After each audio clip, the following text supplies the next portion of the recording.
Hi guys, welcome back to my channel. Kelvin here. So, getting rich doesn't always mean you need to buy Dogecoin or AMC to go to the moon. Sometimes it's also about saving money because it doesn't matter how much you're earning. If you cannot keep your money in your bank account, then you will never be rich. So simple. For example, you could be DBS CEO Gupta-san, who earns a base salary of $1.2 million a year. But tomorrow you take that $1.2 million and spend on Power Cha, Gucci bag, take Grab here, take Grab there, you will still be poorer than someone who is earning $2,000 a month but save most of his money. True story. So for this video, I found a lot of great tips from a Reddit thread called "What are some of your money saving hacks in Singapore?" I'll be showing what are my top 8 favorite money saving tips. But before I start, I would greatly appreciate it if you can help to tap the like button because it will help out with the channel a lot.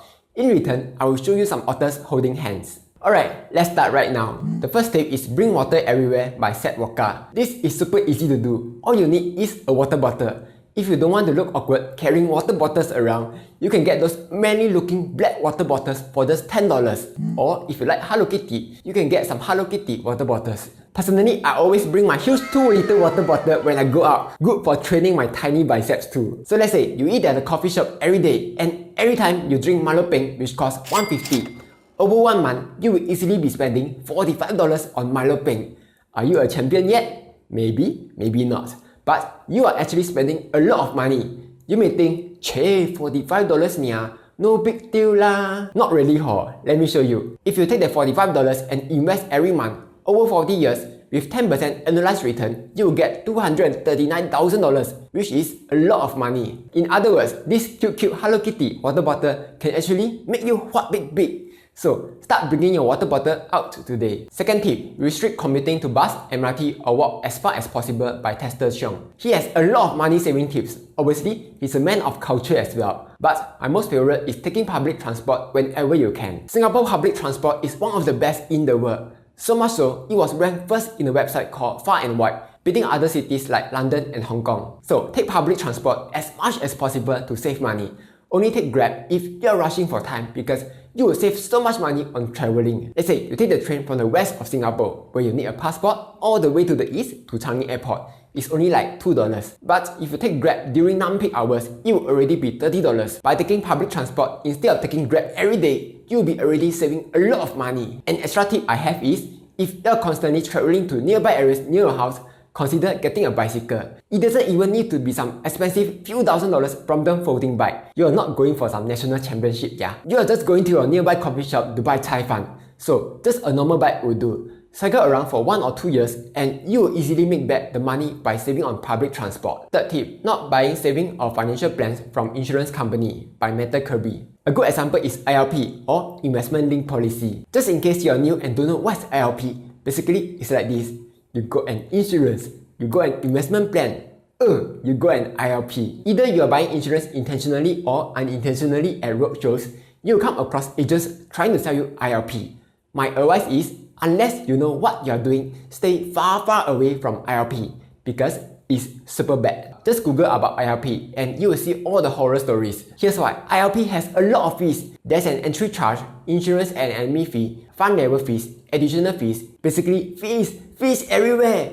Each of the fees may seem low, but together they can add up to quite a lot. You are easily looking at about 4% annual fee charges. Let's look at the investment portion. If you look at something like S&P 500, which gave about 10% annualized return, after all the fees, you are left with just 6%. Also, it was found that 91% of fund managers were underperforming the market over the long term. So it's very likely that after all the fees and funds underperforming, the returns from the investment portion is very low. Now, let's look at the insurance portion. Here's how ILP works. When you pay your premium, it is split between insurance portion and investment portion. Right at the start, the insurance portion is cheaper, but it will slowly increase as you grow older. Until one day, the insurance portion is so high that it will start deducting money from your investment portion. Remember that the investment portion is giving lower returns due to all the fees. If you are so unlucky that the market crashed in your 50s or your 60s, right when your earning power is low, you will end up having to top up cash when you are nearing retirement. And you will have a bad time. So yeah, ILP is super bad. Instead, it will be much better to buy some simple term plan to save on fees, then invest through some ETF or ROBOADVISOR. The next tip is by Talion. Talion shared a lot of good tips. but the first two tips can be summarized as student discounts. Basically, if you have a student card, you can get student discounts at a lot of places. For example, a Shaw movie ticket is $9, but with a student card, you can get the ticket at $6.50. That's about 27% discount already. If you go to Pepper Lunch, a student card will get you 15% discount. Or if you use at Pasta Mania, you will get a 10% discount. In the post, Talent also mentioned that if you have a student email or have a friend with student email, you can use it to buy your Apple or Windows laptop. I totally didn't know about this trick previously. Guess that's why I'm called Kelvin Learns Investing, huh? If you buy a MacBook Pro, you will save about $200. Then get a free AirPod worth $200, which you can then sell to cover the cost, which is awesome. By the way, I want to add on to this tip. Whenever you are buying expensive stuff or just buying stuff in general, it is a good idea to charge it through your credit card because you will get additional discounts. For example, if you use a Standard Chartered Unlimited credit card, you will get a 1.5% cashback. On top of that, when you sign up for credit cards, you will get some free gift that's usually worth a lot. In the example of Standard Chartered credit card, the sign-up gift is a Dyson fan worth $500 or a $300 cash. Link down below if you want to sign up for the card. The next tip is by Brick and Bones. Before buying the stuff, ask whether you really need it and try to buy it after 1 week. So many of us like to buy stuff not because we need it, but because we want it. For example, we see that Nike shoe with that little tick, then we go and buy it, even though we have a ton of shoes at home already. Perhaps you are a caterpillar with a lot of legs. Studies have shown that whenever we buy stuff, it will activate our dopamine, so we kind of feel high when buying stuff. That's why some people like to go around buy this, buy that, because they really feel shocked when doing it. So to avoid that, whenever you buy stuff, give yourself a 1 week time to think about it.